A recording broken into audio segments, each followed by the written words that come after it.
Well, let's speak live. It is snowy in New Jersey, but it's nice and warm in California. Magnus PhD is in Cali. I'm in Jersey suffering with the snow and the cold, but he's got 80 degrees and, it's beautiful. So, Magnus, hot water therapy, cold water plunges. You hear all this. It's the latest craze, especially the cold plunges, cold plunges, cold plunges. So, let's talk about the pros and the cons. And people don't realize, though, I think that there's a lot of good things about taking a hot shower or a hot bath. The pros are relaxes muscles and joints, great for stiffness, chronic aches, and stuff like that. It increases blood flow. It reduces stress and anxiety. It improves sleep, and it's a pain reliever. The cons is it can increase inflammation temporarily, and it could possibly worsen swelling. A hot bath or a hot shower. I'm talking hot now, not like lukewarm. It can lower blood pressure. Some people may feel dizzy and lightheaded, and dehydration if you're taking a hot steam something for like 5 hours, but it's best for chronic pain, stress, anxiety, insomnia, recovery after initial inflammation phase. And so in the cold weather, it's nice to wind down. That's the hot. The cold reduces inflammation and swelling, soreness in muscles, especially after an intense workout, boosts alertness and mood, may improve resilience to stress, can reduce perceived pain. The cons are it's uncomfortable, obviously, and can increase stress hormones, which is not good because you're stressed. You're in cold water, and I'm talking cold here. May blunt muscle growth, and if you have heart problems, you probably don't want to put yourself into super cold water. But it's best for acute inflammation, short term, post endurance, morning energy boost, mental toughness training.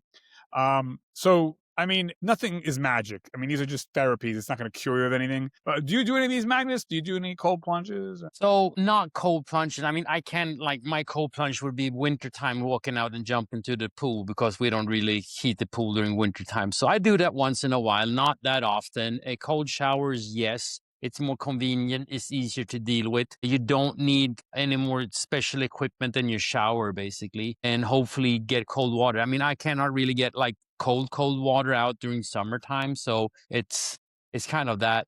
You like cold water. You like the cold Yeah, water. I don't mind. I mean, let's be honest, it sucks basically the first minute, but after that, it's like, okay, like Yeah, I'm I kind was of never used a to it. fan. I was never a fan, and I know, and I get it. It has some, especially for like, God forbid, right? You get into an injury in a sport, and you put your ankle or arm in ice water or an ice.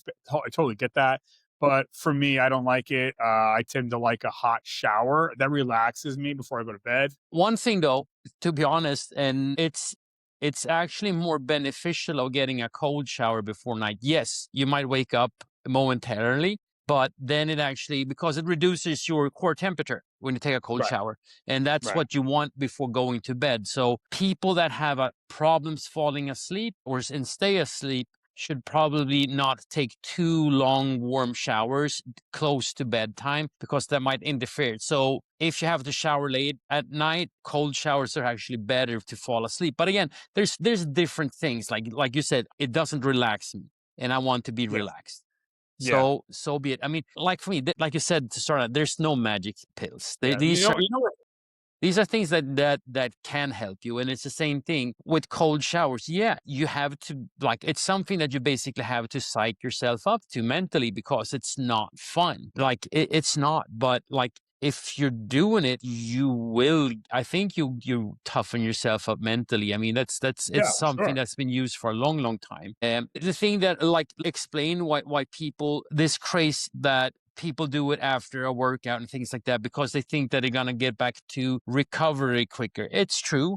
But the problem is that sometimes when you strength train or train period, you want kind of you need to have a little bit of muscle soreness breakdown, things like that, Yes. because that is what is triggering the muscle growth, for instance. And if you take a cold plunge, things like that, they have said that that might reduce your muscle, like you mentioned, your muscle building. So, but again, it's like, are you a pro bodybuilder or are you someone trying to stay healthy? Then if you're just trying to stay healthy, I think a cold plunge, it doesn't matter when you do it, just do it.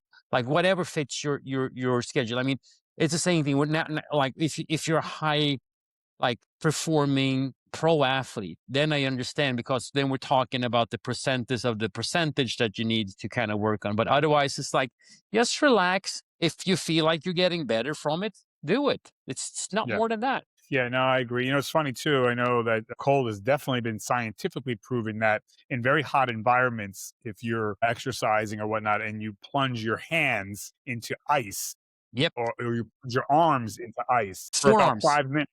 Yep. Yeah, for the military does this and they're experimenting with it, but yeah, plunging your hands or your arms into cold ice bath. Not that anybody has that lying around in hot weather, but if you do, it'll lower your temperature by a degree or so, and that makes all the difference in the world. So, and I do that Even actually. cold running water works as well too, because Right. running water will remove heat really fast as well too.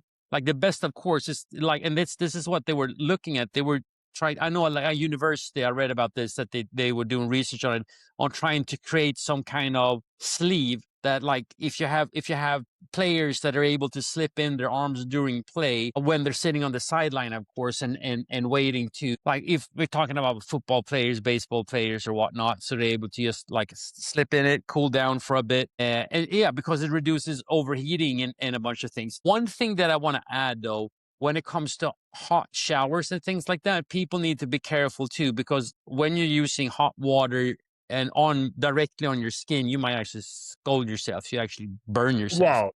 Well, But people have a tendency to do over things. If you want heat therapy that is hotter, I suggest that you do a classic sauna or infrared sauna. Those things are good. They work a little bit different than hot water because you're able to sit in a warmer atmosphere for a longer time. And again, water and air have completely different heat capacities and how they work. And when we're talking about heat therapy from a sauna, that has a lot of health benefits. It improves your immune system. It helps you maintain conditioning and muscle mass if you're injured, for instance. It helps you can actually see like the heat shock proteins get activated, and that has similarities to both strength and conditioning training. So that's kind of a cool thing that they're experimenting with a lot too. And again, it's also a mental thing. And also, like, for instance, where I come from in Sweden, Finland, Norway, Russia, although again, sauna is a social thing as well too, that you kind of right. sit and hang out and have conversations and all these things. It's not, yeah. So that is also a good thing for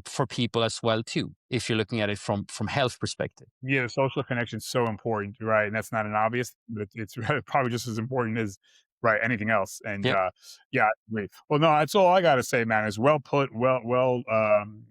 For No, it's a really cool subject, and I think it's interesting because, again, this is something that I've been around. Like, saunas is it's part of our society. It's been for a long time, and a lot of in people your have it. country where you're from, though. Do women also do sauna, or is this Yeah, kind of of a guy course. thing? Yeah. No. It's like mixed bag. I mean, it's the same thing in a lot of, if it's private, you share it. I mean, like, you can have a whole family sitting and doing sauna at the same time, or couples going in and having a conversation with one another, or I mean, it's, again, we usually go like completely naked and then just cover ourselves with towels. So, and that's about it. Like, sit on a towel, cover your towel, things like that, because again, it helps you skin directly to the hot air and better contact and things like that, and you're able to sweat, because sweating is kind of And the how key long? thing here. And when you used to do that, how long would an average person go in Sweden in a sauna for how long?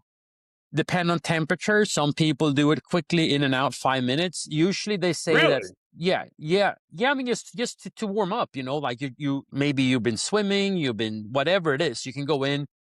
You're This is saying usually, people having conversations. I'm like, holy shit! Well, they must be in there for an hour. yeah, no, of course, some people are, but usually you do it like, it's going to get hot. Then you go out, take a shower, or jump into a lake, or cut a hole in the ice and do a ice bath that way, or roll Well, in the this, snow, and then go back yeah, again, and then do like another 20 minutes or so. And they can do that, like, you can do that for hours. The most important thing is that if you're doing it for that long, you really need to understand of rating yourself throughout. But if you're just right. doing it like 20 minutes, is usually what they say, that's also, like, scientifically, is usually trying to do 20 minutes straight. So you're starting to feel a little bit uncomfortable, not drinking water or anything in there. Once you get out, you drink water, because if you drink cold water while you're sitting there, you're cooling yourself from the inside. And that is kind of the effect that you don't want, because you're trying to heat yourself up. But again, So then you have people that are overdoing it. I remember they had the world championship in sauna. And I think there was this Russian dude that Like he burned himself. I think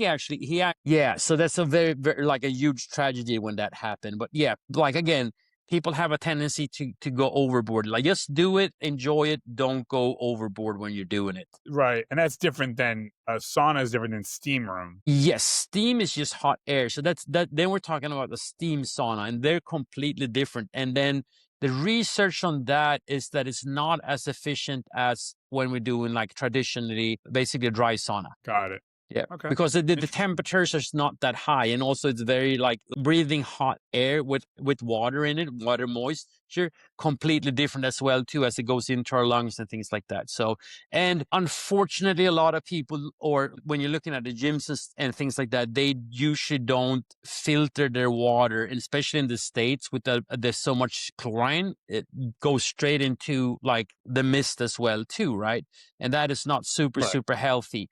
And that's something that people should look into. And if you go into a gym, ask them if they don't have it, keep on nagging them to install it, because that's way better for you. Excellent. Well said, Magnus. Thank you for the insight as always, folks. Thanks, Anthony. Well, this week, enjoy the 80-degree weather. I'm jealous. Hey, we're done. That's Cali tax, right?